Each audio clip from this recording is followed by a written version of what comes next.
Making the decision to check into rehab and get clean from addiction often first means hitting rock bottom. After 10 years of illegal drug use, tonight, one Treasure Valley mom is more thankful to be alive than ever. 6 on Your Side's Karen Lair has her story of overcoming addiction in tonight's installment of Finding Hope.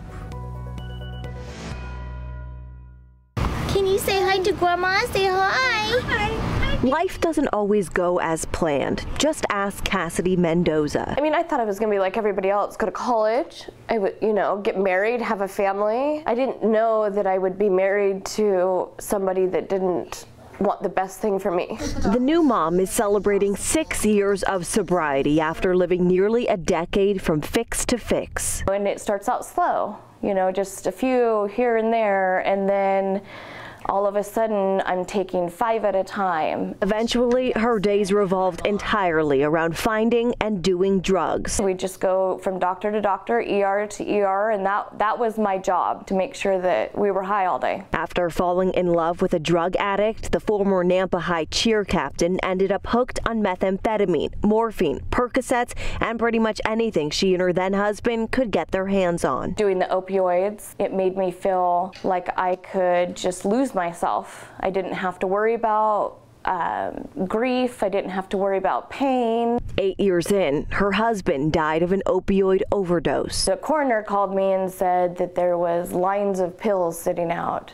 They were sitting there waiting, so it was an accident. But even that wasn't enough to push Mendoza to seek a sober life. I still didn't even get it. I didn't get it. So I go through the funeral, I go through everything.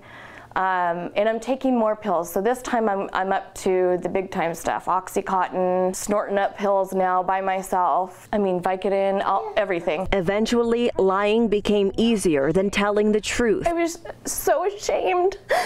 I lost 10 years. I mean, there's years that I don't remember. Cassidy says she'd resort to stealing money from her own mother to get high. And that really made me feel bad. In the whole world, if anything did, that I hurt her. Then in 2010, another wake-up call when Cassidy fell asleep driving on the highway near New Plymouth high on morphine and stolen methadone. 3 or 4 days later, I wake up in the hospital and the doctor asked me, "Why do you have methadone in your system?"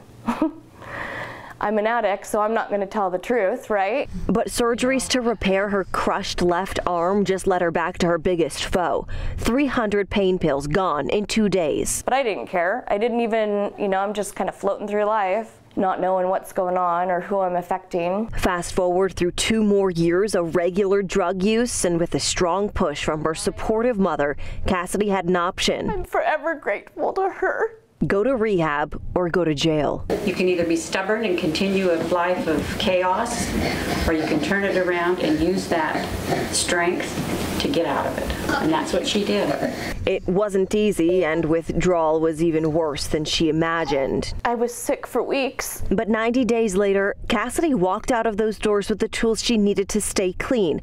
And on May 10th, she celebrated 6 years drug-free.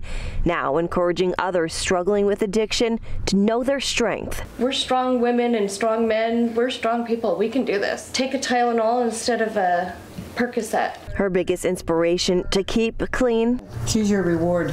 Baby Marley. For sure. Karen Lair. Marley is joy. 6 on Your Side. So there's so much more to her story too. We could only fit so much in, so we put an extended interview online if maybe you know someone that could benefit from hearing the whole story. It's on our website, 6onyourside.com. I'm just so impressed that she's so brave to share it so boldly. And the support from the mother. Yes, her mother never gave up, and it helped.